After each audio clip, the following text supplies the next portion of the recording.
اور ادھر کی بات ادھر لگانے والے۔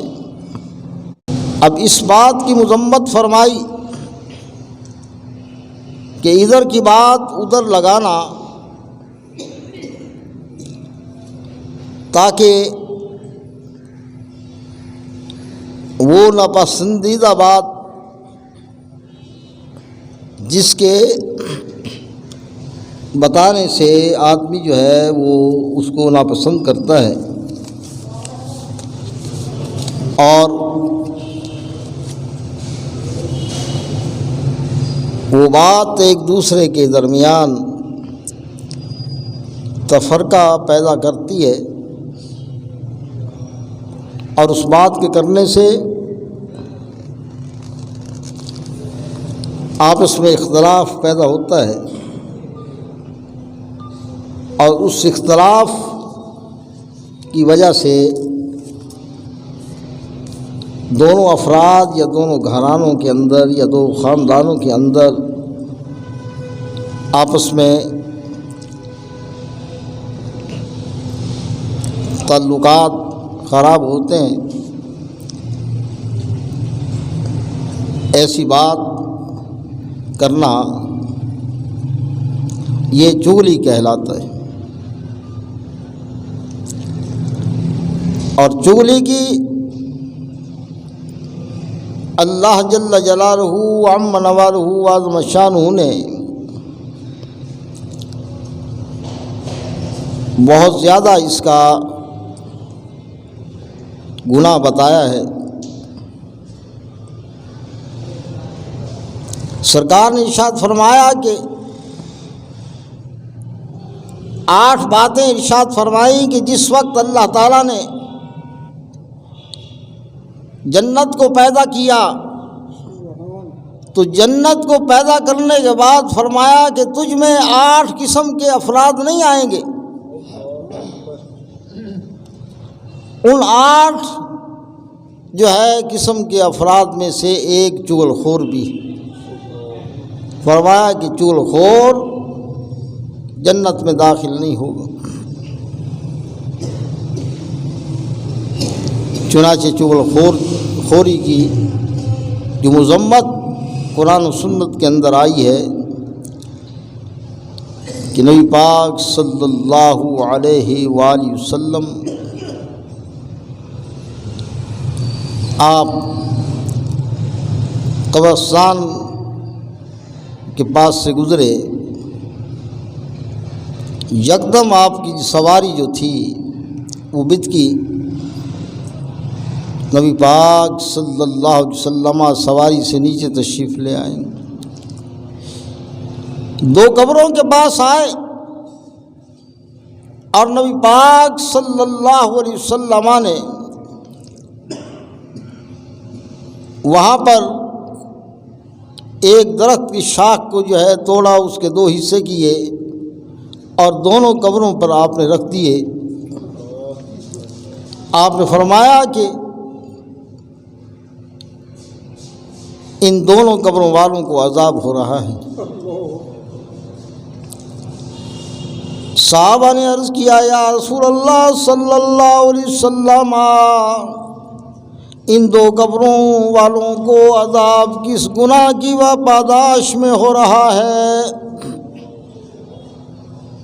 کون سا گناہ انہوں نے کیا ہے جس کی وجہ سے ان کو عذاب قبر ہو رہا ہے؟ سرکار نے ارشاد فرمایا کہ ایک قبر والا جو ہے وہ چغلی کیا کرتا تھا، اور دوسرا شخص پیشاب کی چھینٹوں سے بچا نہیں کرتا تھا، پیشاب کی چھینٹوں کو معمولی سمجھتا تھا، اور اپنے کپڑوں پر جو ہے ان کو صاف نہیں کرتا، بدن کو صاف نہ کرتا، اور اس سے حفاظت نہیں کرتا تھا۔ فرمایا پیشاب سے بچنے کی وہ کوشش نہیں کرتا تھا، اور اس قبر والے کو عذاب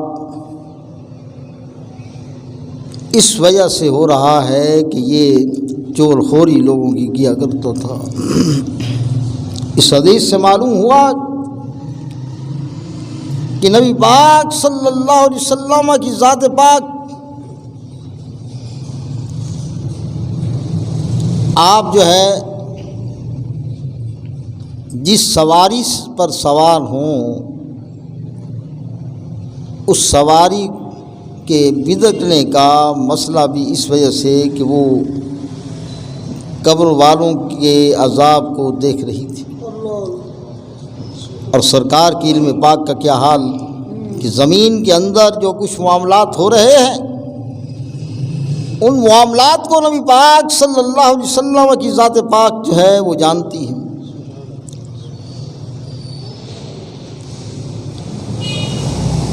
اور یہ نبی پاک صلی اللہ علیہ وسلم کے علم پاک کا کیا حال کہ آپ جس سواری پر سوار ہیں آپ کی برکت سے جو ہے وہ جانتی ہے۔ مولانا روم فرماتے ہیں کہ ایک مرتبہ نبی پاک صلی اللہ علیہ وسلم آپ کے موضع میں سانپ گھس گیا،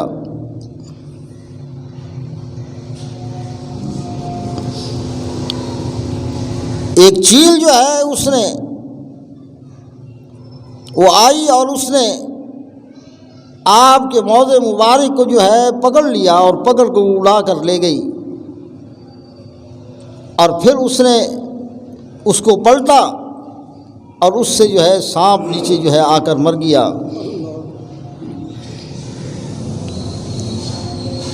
سرکار نے اس چیل سے پوچھا کہ سانپ جو ہے وہ تو موضع کے اندر جو ہے چھپا ہوا تھا، تجھے کیسے پتہ چل گیا؟ چیل نے عرض کی کہ حضور جس وقت میں آپ کے جو ہے قریب آئی تو آپ کے نور کی تجلی کی وجہ سے جو ہے اندر کی چیز مجھے نظر آ گئی۔ تو یہ شان ہے نبی پاک صلی اللہ علیہ وسلم کی۔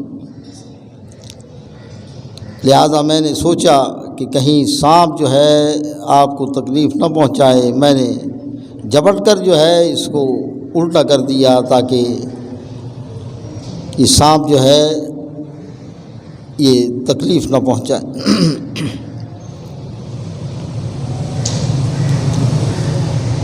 تو نبی پاک صلی اللہ علیہ وسلم وہ لوگ آپ کے بارے میں جو کہتے ہیں کہ سرکار کو دیوار کے پیچھے کا علم نہیں، یہ حدیث جو ہیں یہ بتاتی ہیں کہ نبی پاک صلی اللہ علیہ وسلم کو قبر والوں کا جو ہے وہ علم ہے۔ نبی پاک صلی اللہ علیہ وسلم کے علم پاک کی جو ہے کی حد ہی کوئی نہیں۔ اسی وجہ سے اہل سنت کا یہ عقیدہ ہے کہ نبی پاک صلی اللہ علیہ وسلم عالم ما کان و ما یکون ہیں۔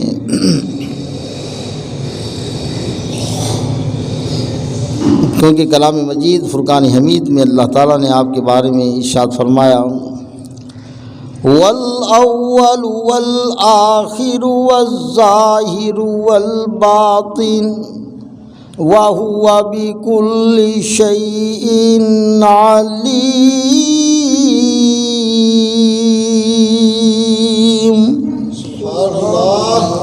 آپ کی ذات اول ہے، آخر ہے، ظاہر ہے، باطن ہے، اور آپ کل شے کا علم جاننے والے ہیں۔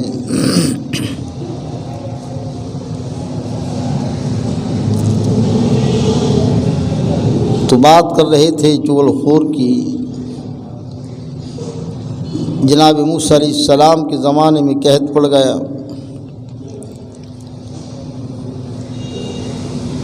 اب بنی اسرائیل جناب سیدنا موسیٰ علیہ السلام کی بارگاہ میں حاضر ہوئے اور عرض کی حضور قحط پڑ گیا ہے، آپ دعا فرمائیں۔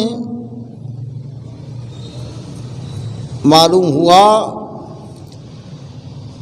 کہ پہلی امتوں کا بھی یہ عقیدہ تھا کہ اگر کوئی مشکل پڑ جائے تو انبیاء اولیاء جو ہیں مشکل کشا ہیں، ان کی بارگاہ میں حاضر ہو کر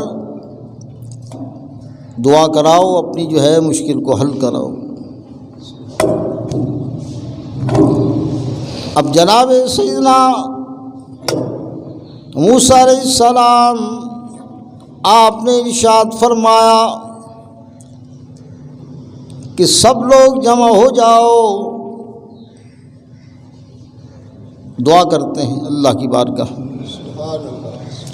سب لوگ جمع ہو گئے اور انہوں نے جو ہے دعا کرنی شروع کی۔ جناب سیدنا موسیٰ علیہ السلام دعا کرتے جا رہے ہیں، لوگ جو ہیں آمین کہتے جا رہے ہیں، بارش نہ ہوئی۔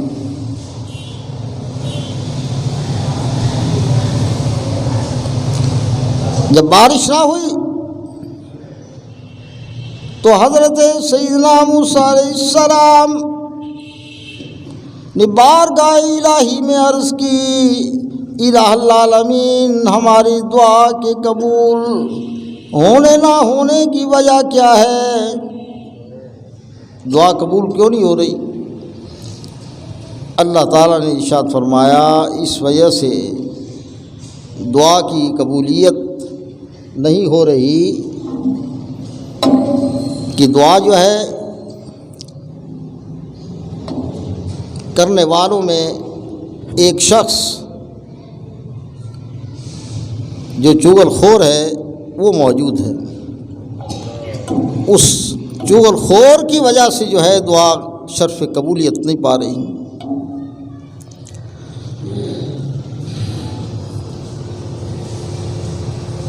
جس وقت یہ بات جو ہے موسیٰ علیہ السلام نے سنی تو عرض کیا الہ العالمین اس چغل خور کے بارے میں مجھے بتا دے تاکہ اس آدمی کو اس مجلس سے نکال دیا جائے۔ اللہ تعالیٰ نے فرمایا کہ جس بات سے میں تمہیں منع کر رہا ہوں وہ کام میں کروں، کہ میں اس کی بارے میں بتاؤں۔ جناب موسیٰ علیہ السلام نے تمام بنی اسرائیل کے لوگوں کو ارشاد فرمایا کہ تم سب توبہ کرو چغل خوری سے۔ آپ نے اجتماعی توبہ کرائی تاکہ اس آدمی کا پردہ بھی چاک نہ ہو۔ چنانچہ جب اجتماعی توبہ کرائی گئی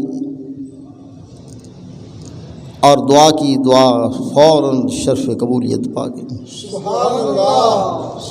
معلوم ہوا کہ جہاں چغل خور ہوگا جس محفل میں، وہاں پر جو ہے اس کی نحوست ایسی ہوتی ہے کہ وہاں پر دعا کرنے والے احباب کی دعا بھی اللہ تعالیٰ قبول نہیں فرماتا۔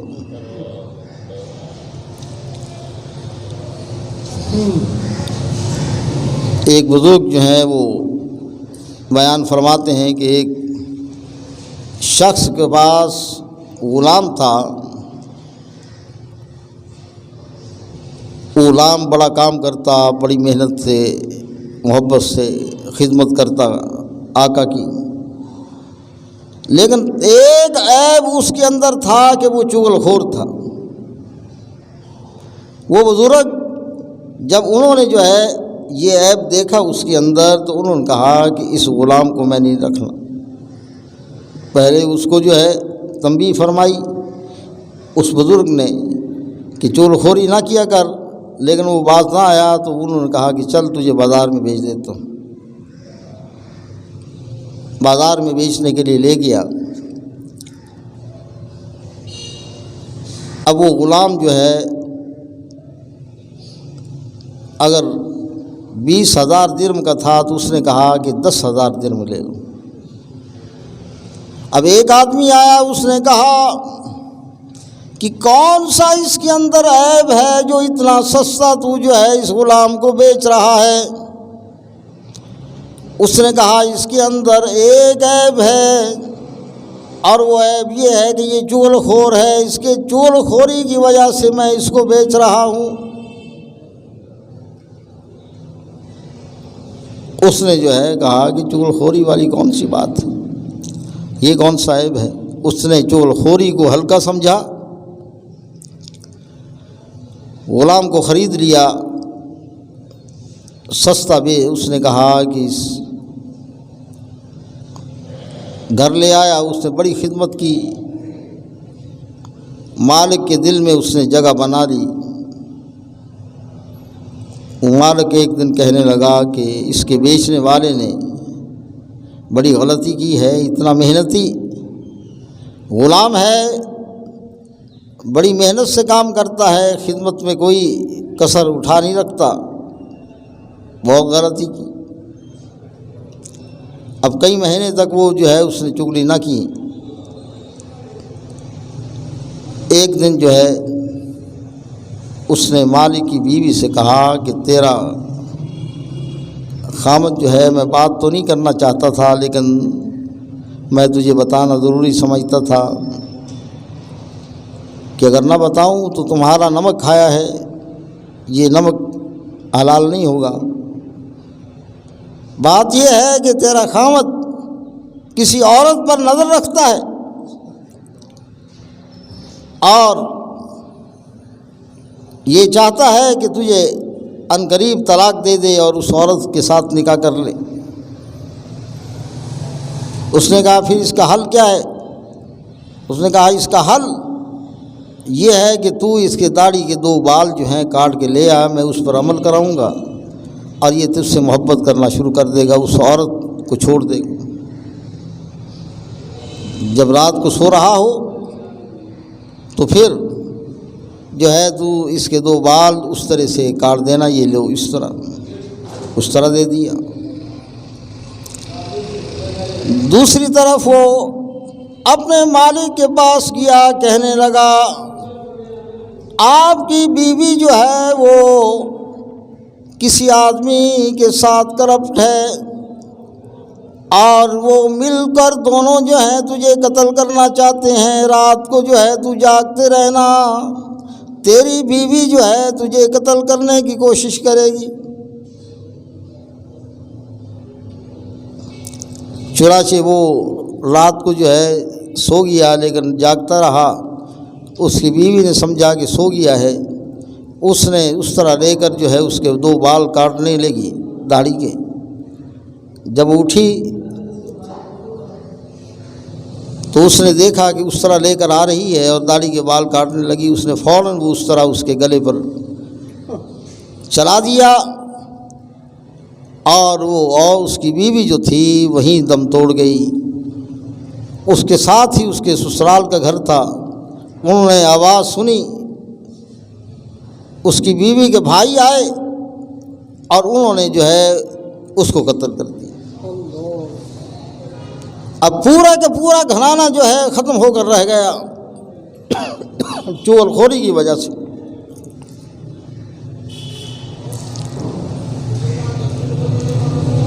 حضرت امام غزالی علیہ الرحمہ ارشاد فرماتے ہیں کہ ایک آدمی کی ہمشیرہ جو ہے فوت ہو گئی،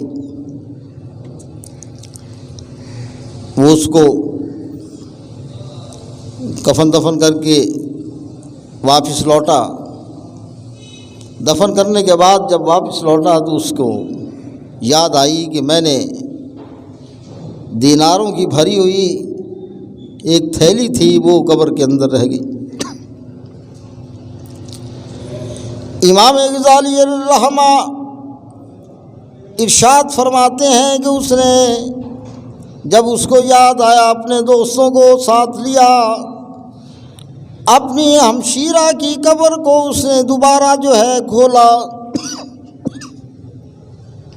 دیناروں کی تھیلی اس نے لی اور ساتھ ہی جب اس کی نظر جو ہے اپنی ہمشیرہ کی جسم پر پڑی تو اس کے آس پاس جو ہے وہ آگ ہی آگ تھی۔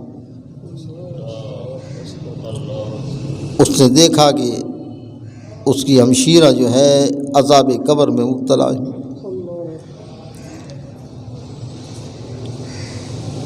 اس نے قبر کو بند کر دیا، گھر آیا، والدہ سے پوچھا کہ کیا بات ہے، کون سا گناہ کرتی تھی میری ہمشیرہ، میں نے جو ہے یہ سلسلہ دیکھا ہے۔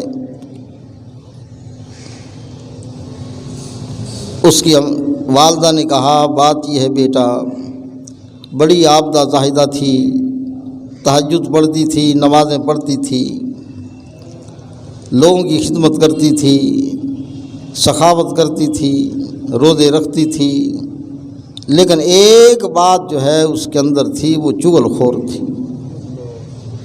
اس نے کہا تبھی اسی گناہ کی وجہ سے اس کی قبر جو ہے وہ آگ سے بھری ہے۔